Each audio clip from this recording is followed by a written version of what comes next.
asalaamaaleykum mbokk internet yi safoo NSTV Sénégal tey dañ fi ñëw ci inauguration bi di collège wu Yeumbeul Sud maire bi ko defar muy di monsieur le maire Bara Gaye tabax fi collège fii ci Yeumbeul Sud duppee ko imam Sakhir Gaye autorité yëpp teew nañ fii ngir jëmmal bés bi ndaxte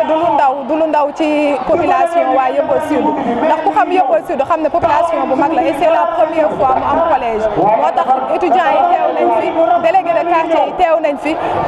parti politique yi sax ñu ngi fi ñëpp ñu ngi fi ngir sargal lii di collège bi nga xam ñu ko duppee imam Sakhir Gaye monsieur le maire Bara Gaye defar ko fi après dinañ leen jël réaction autorité yëpp que ce soit autorité politique yi que ce soit ñi nga xamante ne ñoo bokk ci quartier bi que ce soit parti yi nga xamante ne ñoo fi nekk. dañ lay sant monsieur le directeur de cabinet mu ngi doon a cité ni réalisation yi nga def sur l'éducation. Man mi jiite la commission éducation xam naa réalisation yi nga def dans la commission éducation parce que xam naa ci dara maa ko piloté mu ngi wax les 150 permis mu ngi wax les bourses plus de 800 élèves yoo xam ne la mairie de Yeumbeul Sud may na leen bourse alors tous les autres maires de Pikine ci yow la ñu copier li ñuy wax permis de conduire parce que yow yaa ko njëkk a def ma bëggoon ngeen tàccu monsieur le maire. Alors c'est un maire qui a une vision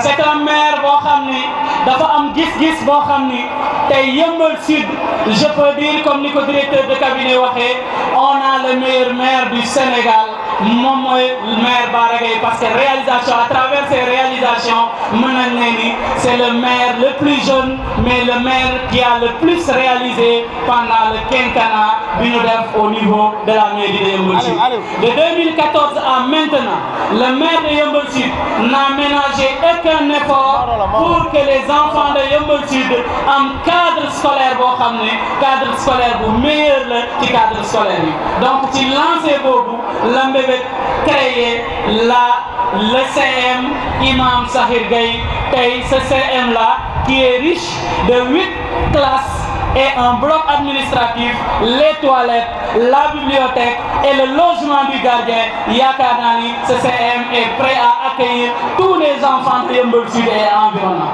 Loolu waaye Yeumbeul war nañu delloo njukkal le maire Bara Gaye. Alors man li ma ciy wax mooy la jeunesse, je disais souvent à travers le maire Bara Gaye en tant que jeune, toute la jeunesse de Yeumbeul Sud war na mettre la main dans la pâte, dans la main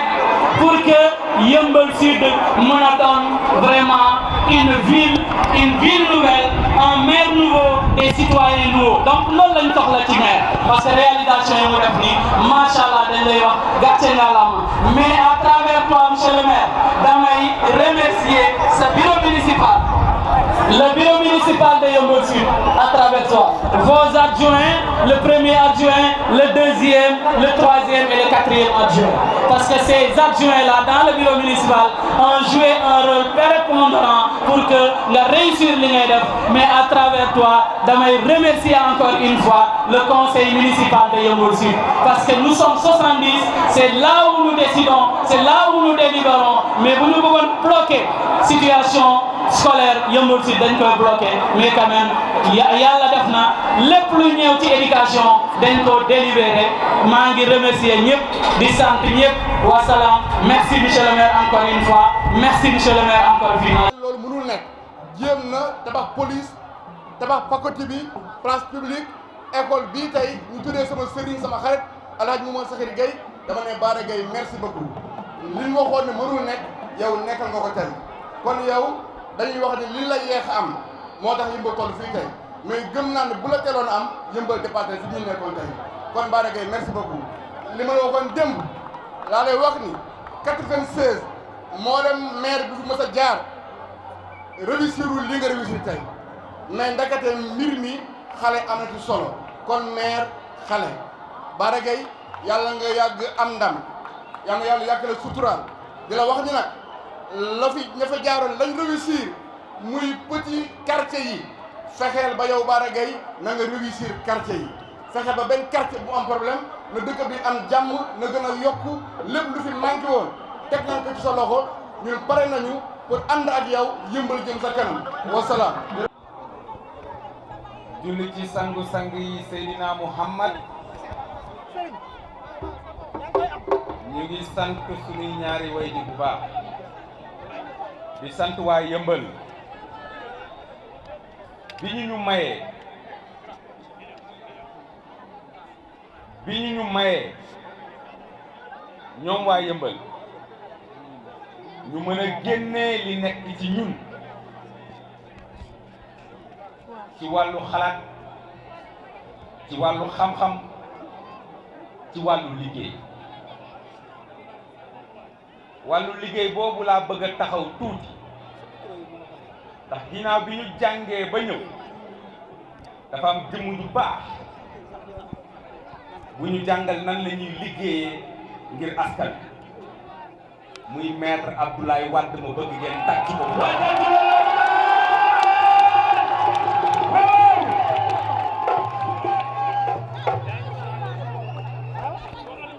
bi may am fanweeri at bëgg ngeen déglu ma bu baax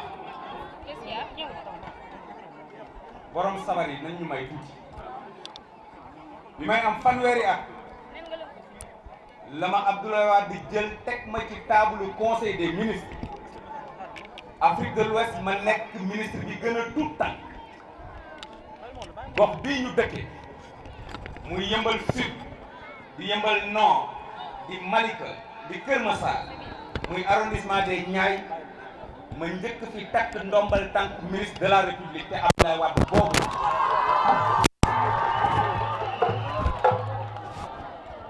daan ma woo palais les dimanches di waxtaan ak ma su ma ministre d'État yi daan fekk bureau di génn su ma ko nee mais président dama bëgg bu diw ñëwee nga bàyyi ma dem toog ci couloir bi mu ne ma toogal lii ça fait partie de ta formation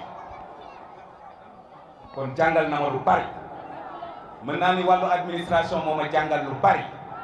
wàllu liggéey moo ma jàngal lu bari ba tax na bilan bii ñu def Abdoulaye Wade la ñu koy déjee ndax juróom benni at nga def lu toll nii te ku ne xam na ni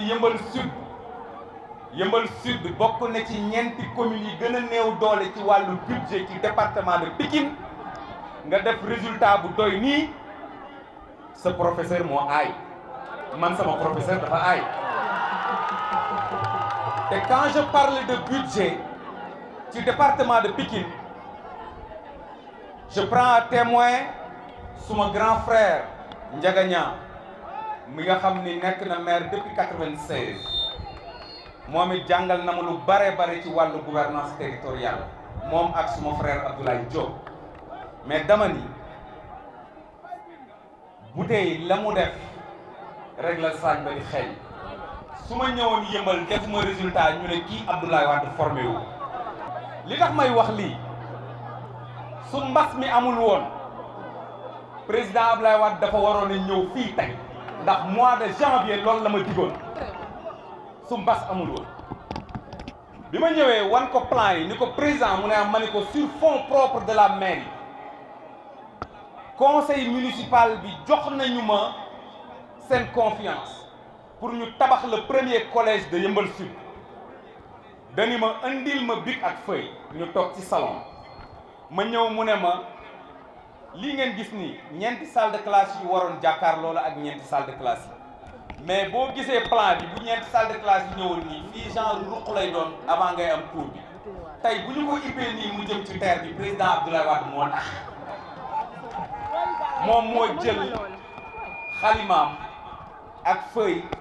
changer ma plan yi ni ma soo koy inauguré maa ñëw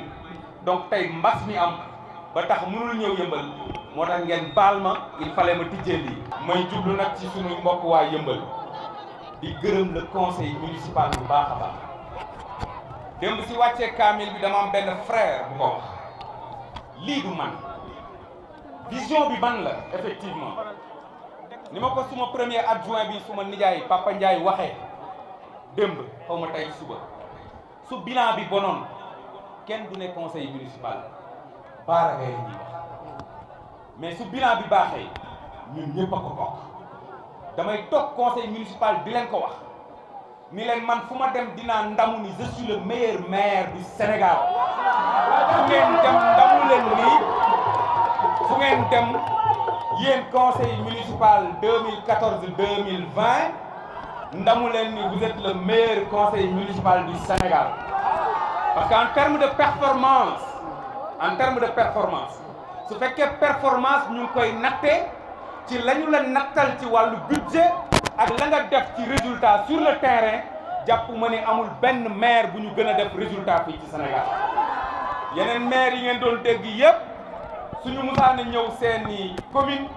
dañu fay fekk mu am collège man loolu daluma dalul Papa Ndiaye dalul monsieur Babou dalul suma directeur de cabinet ñun bu ñu musaana am entrée en sixième fii ci Yëmbal dañuy génn dem ci yeneen communes yi jàngi man mii musuma jàngee Yëmbal amul kilifa bu nekk Yëmbal ku mës a jàngee Yëmbal ba amee fi BFEM parce que Yëmbal Sud am na ñaar téeméeri at ñu ngi soog a am collège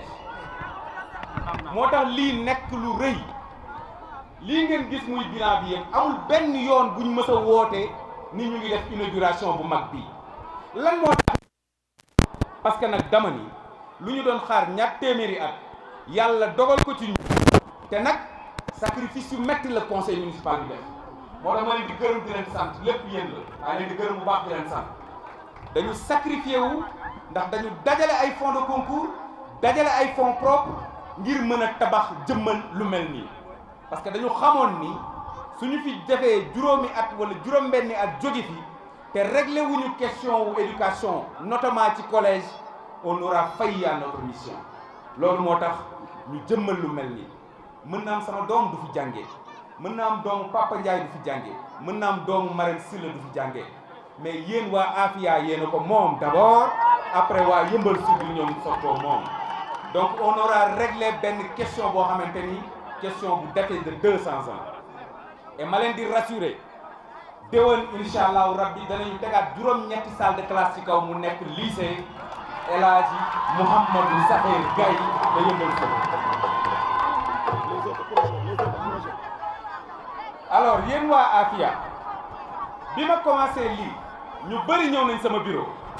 ni ma monsieur le maire d'accord nañ ci li nga def amuñu woon poste de santé yaa ñu ko defaral muy poste de santé Cheikh Sidati Fall alias Pakoti ma tuddee ko Pakoti bi nga xamante ni rappeur la woon yàlla dogal jëf ju baax rek am solo maternité bi nga xamante ni mi ngi ci biir xale bu góor bi fi njëkk a juddoo man lañu ko tuddee te papam xamuma ci aadama xamuma ci aw donc def lu baax rek am solo soxna si dafa génn fii di matu ñu dugal ko fii deful 30 minutes sage-femme professionnelle yi fi nekk réew ko mu am doom bu góor papa ji ñëw nii fan la amee doom ñu ne ko fii le lendemain mu génn papa ji ne ku fi defar lii ñu ne ko Bara Gaye ndax ku xam zone bi xamoon ni zone ndox la woon ay baraxa fi nekkoon ay kër yu yàqu et cetera et cetera papa ji ne ki nga xamante ni moo ñu defar lii sama doom jooju moom laa koy tuddee maa ngi toog sama bureau di liggéey ba 17h ñu woo ma ni ma yow tuddee nañ la doom Afia loolu lu ko gën a rëy looloo ëpp 60 millions yi nga xamante ni dugal nañ ko foofu xaalis du dara bi ñu leen defalee lii waa Afia ñëw ni ma kontaan nañ ci loolu kontaan nañ ci centre commercial Al Maktoum bi nga xamante ni yaa ngi koy defaral mais kontaan nañ aussi ci collège bi nga ñuy defaral mais dañoo am besoin boo xamante ni Thiaroye Kaw amu ko Yëmbal amu ko te ñun muy suñu besoin principal ma ni leen muy lan ñu ne ñu école élémentaire amul ci Afia déwén incha allah danañu commencé école élémentaire Afia ñu tuddee ko Baye Issa waa kat la loolu waay donc waa Afia na seen xel dal na seen xel dal conseil municipal bi nag parfois ñu sànni ma xeer ni ma da ngaa ragal waa Afia lu ñëw rek nga yóbbu Afia man leen da ngeen am loo xam ni Thiaroye Kaw amu ko Yëmbal amu ko muy lan espace yi nga xamante ni moo fi nekk te aménagement du territoire bokk ci 9 domaines de compétence yi état transféré collectivité territoriales yi man dama ciy dem ba mu jeex 9 domaines yi état transféré dama ciy dem ba def loo xamante ni bokkul woon sax ci sunuy prérogative état du Sénégal lan moo tax Yeumbeul Sud di jël xaalisu boppam wuti partenaire am aussi tabax poste de police et pourtant état la waroon 2014 bi ma faloo laa commencé di bind lettre ministère de l'intérieur ngir ñu defal ñu poste de police ñu ne ñu bokk goo leen ci programmation à chaque fois ñu ñuy xaarloo mais am lu wolof wax wolof nee na ku ñaan ñàkk soo jëndee am ñu dem seeti doomu Yeumbeul muy Demba Ka ma bëgg ñu déglu ko bu baax Demba Ka président EDK Oil sunu grand la ma dem ni ko li may def ci Yeumbeul dama bëgg nga dugal ci sa loxo parce que sa papa dafa bokk ci sumay délégué de quartier bi ngay football fii ci terrain central bi ñun ñu nekk ay pupilles ñoo la doon téer say daal mu ne ma wax ma loo bëgg ma defal la ma ni ko dama am ñetti projet yoo xam ni su ma ci paree ci Yeumbeul wàccoo naa ak Yeumbeul ma ne ko muy terrain central bi danaa ko def gazon synthétique mi ngi nii ngeen di gis incha allah danañu lancer fii ak 1 mois danañu lancer appel d'offre bi def ci un peu moins de 200 millions ngir am gazon synthétique bu mel ni Dakar Sacré-Cœur waaye Yeumbeul dootu ñu génn naan ñu dem Dakar Sacré-Cœur di football fii la ñuy toog jouer seen terrain comme tout le monde. Alors ma ni Demba am naa xaalisu terrain bi am naa xaalisu collège bi mais dafa am lu ma dese muy poste de police parce que Yeumbeul Sud ak Yeumbeul Nord mënul am lu toll ci 400 000 personnes benn commissariat di leen couvrir ñoom ñaar ma ni ko dama bëgg a tabax poste de police jébbal ko état maag suma directeur de cabinet yi ñoo àndoon lu amul seede baax Abdoulaye Sagna Demba laal chèque yéem bëgg ma defal chèque ma ni ko soxlawuma xaalis dégg naa ni am nga entrepreneur tabaxal